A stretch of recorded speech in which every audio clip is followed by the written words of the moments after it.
class of 95. Janice Barton, class of 95. Diane Singleton, class of 95. Sue McDonald, class of 95. Carolyn Hennessy, class of 95. Katie Otten, class of 95. Judy Cooper, class of 95. Sharon Kennedy, class of 95. Well, ladies, I am so delighted that you came today. And there's so many questions I want to ask you that I'm interested in learning from you.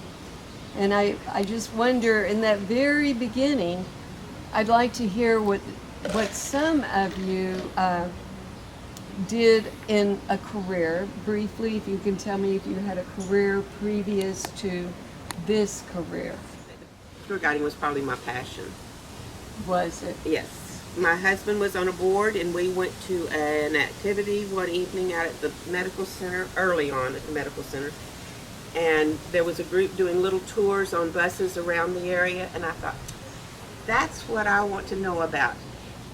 And a friend from church was one of the tour guides. So I asked, and I initially was hired by Local Arrangements and worked for them for probably 7 years.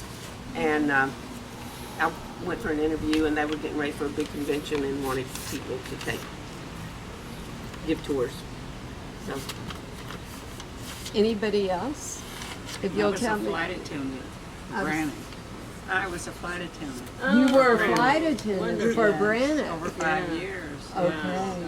And how did you become a tour guide? I Wasn't just- it Hemisphere just 68? heard about it and thought it would be right down my alley. It's yeah, quite a lot of fun. Anyone else? Diane? Well, I was an art teacher putting my husband through medical school, and then I took time out to have 2 boys, and then I became his study coordinator for non-steroidal inflammatories that aren't on the market for pharmaceutical companies, and became the secretary for that program. And then I just kind of fell into a tour guide through Daisy Tour, through June Brancher, who started making sandwiches when doctors' wives needed something to do when their husbands came for conferences out at the medical center. And so I just kind of fell into it and fell in love with it. Bingo. Yeah. All my children had grown up, and I was just like, what am I going to do now? Because my favorite thing was always everything to do with the kids.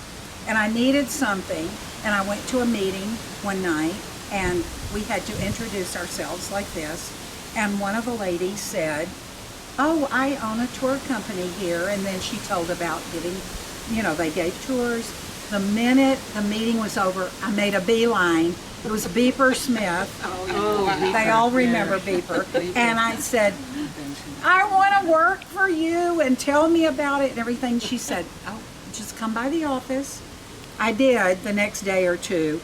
And then this is how I learned to be a tour guide. She said, here's a book. Just read this, and then we'll call you for your first tour. That was all the training, everything was in this book. And so I did. I still have the little book. But there was a lot more to it than that. I loved it from then on. Mary Green. Yes. How did you work prior to being a tour guide, and how did you hear of this and decide to do it? Yes, I taught French at UT Austin, and then I taught French and Spanish at Schreiner in Kerrville, and I was Dean of Women and the head of a couple of things, because everybody wore a lot of hats. And then we got married and moved to Tucson. I couldn't find a full-time job, so I just started subbing in all the schools, and I realized I didn't want to do that for life, but it was all that was available. And then we moved to San Antonio, and I was a doctor's wife helping to give free tours to everybody, and I thought that was fine. And then I was subbing at Marshall High School, and my son was a senior, and the level of discipline and everything was so low, I thought, I'm going to kill one of these kids, so I better do something else, because I'm not really a homebody. I needed to get something different, maybe adults, And so Carolyn Hennessy was my neighbor, And I was on the city council in Leon Valley at the time, and she was a good friend. And local arrangements needed a French and Spanish speaker. So she asked me if I'd like to give it a try. And when I heard about a job using French and Spanish with adults, I said, sign me up. How long is it? And I was ready to go, for like months. And as soon as I did that, I realized, yeah, I want to do it. So then Carolyn was my trainer at Local Arrangements, and I loved every minute of it. And I've loved being a tour guide here and in Italy and sometimes in France ever since.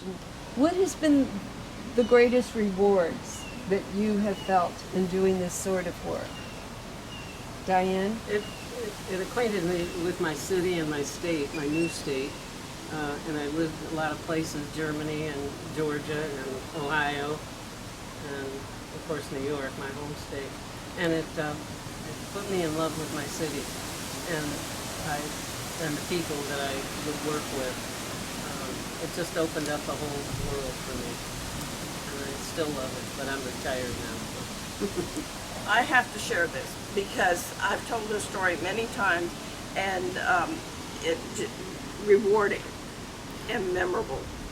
I was up in Fredericksburg at the Nimitz Museum with a group of senior citizens of World War II and Vietnam and Korean veterans.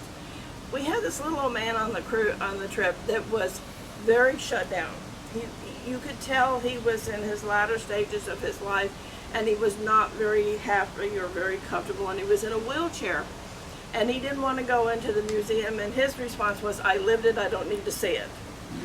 So he was not interested in going in.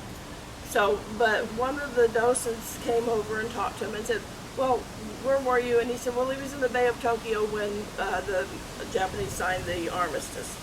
And the docent said, well, we have that exhibit, would you like to see it? So he said, well, yeah, well, maybe he would like to see that. So they wheel him in. Well, I'm sitting there waiting patiently and a gentleman's with me, and his son is with him, who's like 14 years old. And the son they come down from Llano like once a month for the kid to see the museum and go through part of it. Well, the little man comes out, and they put him next to me, and I'm talking to the father and the son. And I introduced the son to the little old man. I still get chills every time I think of it. This little old man that was so shut down, this kid starts asking him questions and apologizing with every question. Well, could you tell me? Well, could you? And this little old man that had been completely shut down blossomed. This kid was beside himself that he actually got to meet somebody from World War II, and this little old man that didn't want to talk to anybody blossomed at the thought that somebody actually wanted to hear his story. And someone young. Someone Yes, young. yeah. That is a real Isn't that a compliment. great story? It is a great story. Yeah. I still get chills when I tell it Yes. because of just seeing the reaction of these Yes. two generations apart Yes. Right. blended together. Yes. Opened up to each other. Yeah. So, anything else about rewarding experiences? Then, Well, I have one, and it's a very small kind of little story, but on a tour up into the West, we had a time when we had to get to the bleachers at Yellowstone National Park outside the inn to watch Old Faithful do its thing. And I made sure that everybody knew the time and exactly where our seating was going to be on the benches. And this was a lovely group out of Mason, Texas, one of those Yes. bank tours. And of course all senior citizens, and I wasn't quite as senior then, so I was probably the youngest person on the bus, but